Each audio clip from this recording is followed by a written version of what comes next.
Hello viewers, আশা করি ভালো আছেন। তো আপনাদের জন্য বেশ কয়েকদিন হয়ে গেল তারপরে একটি ভিডিও নিয়ে আসলাম। তো আজকের যে ভিডিওটি সেটি আপনারা বুঝতে পেরেছেন যে কোনো ছবির ফটোশপ ছাড়া খুব সহজে আমরা কিভাবে ব্যাকগ্রাউন্ড চেঞ্জ করতে পারবো এবং সেই ব্যাকগ্রাউন্ড কিভাবে আমরা এডিট করব এবং ব্লার করতে পারি সেই বিষয়গুলো নিয়ে আমরা একটু আলোচনা করব। তো আমরা সাধারণত কোনো ছবির ব্যাকগ্রাউন্ড চেঞ্জ করতে হলে আমরা ফটোশপ দিয়ে কিন্তু আমরা পেন টুল কিন্তু অনেকেই ব্যবহার করে থাকি। তো এক্ষেত্রে কিন্তু আমাদের কিন্তু একটু সময় লেগে যায়, পুরো ছবিটা কিন্তু আমরা কিন্তু ক্লিক করে করে কিন্তু আমাদের কিন্তু কাটতে হয়। তো আমরা আজকে যে পদ্ধতিটি দেখব সেটি কিন্তু আমাদের এই কাজটি করতে হবে না, জাস্ট আমরা এক ক্লিকের মাধ্যমে কিন্তু আমরা ছবির ব্যাকগ্রাউন্ড কিন্তু চেঞ্জ করতে পারবো। তো এজন্য আমরা একটি ইন্টারনেটের ব্রাউজারে চলে যাব। তো এখানে আসার পরে এখানে আমরা লিখব removebg, REMOVE স্পেস দিব, তারপর লিখব বিজি। লেখার পরে আমরা জাস্ট ইন্টার দিব। তো ইন্টার দেওয়ার পরে আপনারা প্রথমেই দেখতে পাচ্ছেন যে একটা এআই ওয়েবসাইট কিন্তু এখানে কিন্তু চলে এসেছে। তো আমরা এখানে ক্লিক করব। এখানে ক্লিক করার পরে আপনারা যে কাজটি করবেন, এখান থেকে সাইন আপ করে নেবেন। তো এখান থেকে সাইন আপে ক্লিক করবেন। ক্লিক করার পরে আপনারা নিচের দিকে দেখতে পাচ্ছেন যে সাইন আপের কিন্তু এখানে কয়েকটা অপশন রয়েছে। এখান থেকে আপনারা ফেসবুক অ্যাকাউন্ট থেকেও কিন্তু এখান থেকে কন্টিনিউ করতে পারেন, গুগল অ্যাকাউন্ট থেকে করতে পারেন, অথবা আপনার যদি ইমেল থাকে ইমেল থেকেও কিন্তু এখানে আপনারা কিন্তু অ্যাকাউন্ট কিন্তু সাইন আপ করতে পারবেন। তো এখানে ইমেল দিয়ে সাইন আপ করার বিষয়টি কিন্তু খুব সহজ, সেটা আপনারা অনেকে জানেন। এখানে আপনারা ইমেল অ্যাড্রেসটি এখানে লিখে দিবেন, তারপর এখান থেকে পাসওয়ার্ড সর্বনিম্ন 6 ডিজিটের একটি পাসওয়ার্ড দিবেন এবং নিচে সেম পাসওয়ার্ডটি দিবেন। তারপর এখান থেকে এগ্রি এবং নিচে এখানে যে আপনারা যে টিক মার্কটি দেখতে পাচ্ছেন, এখানে টিক মার্ক দেওয়ার পর আপনারা জাস্ট সাইন আপ করবেন। তো এখানে সাইন আপ করলে কিন্তু আপনাদের অ্যাকাউন্ট কিন্তু তৈরি হয়ে গেল। তো এরপরে যে বিষয়টি রয়েছে, আমরা ছবির যেভাবে কাজটি যেটি করব, তো তার জন্য কিন্তু আমাদের মেন ওয়েবসাইটে আসার পরে আপনারা প্রথমেই দেখতে পারবেন যে আপলোড ইমেজ লেখা রয়েছে। তো এই আপলোড ইমেজে আপনারা ক্লিক করবেন। তো আপলোড ইমেজে ক্লিক করার পরে এখান থেকে যে কোনো একটি ইমেজ বা আপনারা যে ইমেজটি আপনার কম্পিউটারে যেখানে রেখেছেন সেখান থেকে কিন্তু এখান থেকে সিলেক্ট করে এখানে ওপেন করে দিবেন। এই কাজটি কিন্তু আপনি মোবাইল দিয়েও করতে পারবেন। আপনার মোবাইলে যদি আপনি করতে চান তাহলে মোবাইল থেকেও কিন্তু করতে পারবেন। তো আপনার যেভাবে সুবিধা আপনি সেভাবে করতে পারবেন। তো এখান থেকে আমি একটি ছবি ডেস্কটপে রেখেছিলাম, সেই ছবিটি আমি এখান থেকে সিলেক্ট করে এখান থেকে ওপেন করলাম। ওপেন করার পরে আমরা জাস্ট একটু দেরি করব এখানে।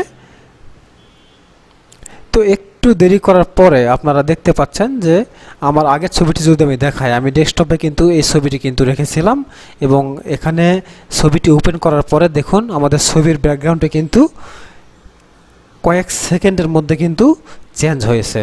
তো এখন আপনারা যদি চান এই ছবিটি কিন্তু আপনারা এখান থেকে ফুল এইচডিতে এখান থেকে কিন্তু ডাউনলোড করে নিতে পারবেন। এবং এখানে আপনাদের একটা বিষয় জানিয়ে রাখি, আপনারা যদি অ্যাকাউন্ট যদি সাইন আপ যদি না করেন তাহলে কিন্তু আপনারা এইচডি কিন্তু ডাউনলোড করতে কিন্তু পারবেন না। তো এই জন্য অবশ্যই আপনারা অ্যাকাউন্ট সাইন ইন করে নেবেন। তো এখান থেকে আপনারা ডাউনলোড করতে পারবেন। তো এছাড়া আরেকটি যে বিষয় রয়েছে, এই ছবিটি কিন্তু আপনারা এখান থেকে কিন্তু আবার এডিটও করতে পারবেন। কিভাবে? আপনারা ছবির উপরের দিকে ডান কর্নারে দেখতে পাচ্ছেন যে এডিট লেখা রয়েছে। তো এখানে যদি আপনারা ক্লিক করেন তাহলে আপনারা দেখতে পাচ্ছেন যে এখান থেকে কিন্তু ছবি আপনারা ব্যাকগ্রাউন্ড রয়েছে, সে ব্যাকগ্রাউন্ড কিন্তু আপনারা এখান থেকে বিভিন্ন ব্যাকগ্রাউন্ড আপনারা নিচে পাবেন। এখান থেকে কিন্তু আপনারা বিভিন্ন যে ব্যাকগ্রাউন্ডগুলো রয়েছে সেই ব্যাকগ্রাউন্ডগুলো কিন্তু এখান থেকে কিন্তু আপনারা সিলেক্ট করে দিতে পারেন। তো এখান থেকে যদি সিলেক্ট করেন তাহলে দেখতে পাচ্ছেন এখানে কিন্তু ক্লিক করার সঙ্গে সঙ্গে এখানে কিন্তু সেই ব্যাকগ্রাউন্ডটি কিন্তু এখানে অটোমেটিকভাবে সেট হয়ে যাচ্ছে। তো আপনি যদি চান এই ব্যাকগ্রাউন্ডটি ব্লার করবেন তাহলে কিন্তু এখান থেকে প্রথমে দেখতে পাচ্ছেন সবার উপরে যেখানে ব্লার অপশন রয়েছে। তো এখানে কিন্তু 3 ধরনের ব্লার রয়েছে, তার মানে একটু হালকা রয়েছে, তারপর একটু ডিপ রয়েছে। তো তো আপনারা যে ধরনের ব্লার দিতে চাচ্ছেন সেই ব্লার এখানে ক্লিক করবেন। ক্লিক করলে কিন্তু আপনাদের এই অটোমেটিক ব্লারটা কিন্তু এখান থেকে কিন্তু চলে আসবে। তো এই ব্লারে ক্লিক করার পর আপনারা যদি আবার কোনো ব্যাকগ্রাউন্ডে যদি ক্লিক করেন সেই ব্যাকগ্রাউন্ডেও কিন্তু এখান থেকে অটোমেটিকভাবে কিন্তু এখান থেকে দেখতে পাচ্ছেন যে কিন্তু সিলেক্ট হয়ে যাচ্ছে। তো এই নিচে আপনারা যদি একটু আসেন তাহলে এখানে কিন্তু অসংখ্য ব্যাকগ্রাউন্ড কিন্তু আপনাকে এখানে কিন্তু পেয়ে যাচ্ছেন।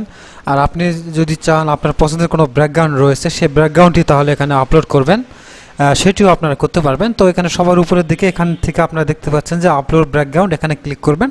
করার পরে আপনার কম্পিউটারের বা মোবাইলের যেখানে আপনাদের সেই ব্যাকগ্রাউন্ডের ছবিটি রয়েছে সেই ছবিটি সিলেক্ট করে এখান থেকে ওপেনে ক্লিক করবেন, তাহলে কিন্তু আপনাদের সেই ব্যাকগ্রাউন্ডটি কিন্তু এখান থেকে আপলোড হয়ে যাবে।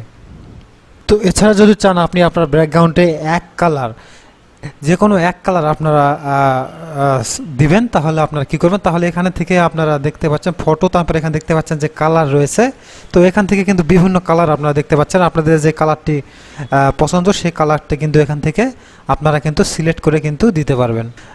আপনারা পছন্দ করে দিতে চান তাহলে কিন্তু আপনারা এখান থেকে কিন্তু সিলেক্ট করে আপনারা সে কালারটি কিন্তু এখান থেকে কিন্তু দিতে পারবেন।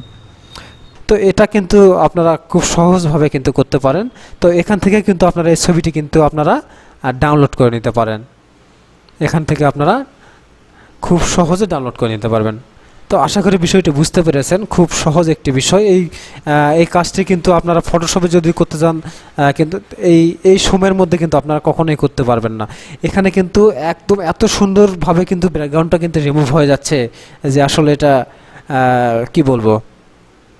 তো আপনারাও কিন্তু এভাবে কিন্তু কাজ করতে পারেন। বিষয়টি খুবই সহজ একটি বিষয়, আশা করি বুঝতে পেরেছেন। তারপরে যদি কোনো বুঝতে সমস্যা হয় আপনারা কমেন্ট করে জানাবেন। আর ভিডিওটি যদি ভালো লেগে থাকে তাহলে আশা করি আমার চ্যানেলটি সাবস্ক্রাইব করবেন। আর অলরেডি যদি সাবস্ক্রাইব করে থাকেন তাহলে আপনাকে অসংখ্য ধন্যবাদ।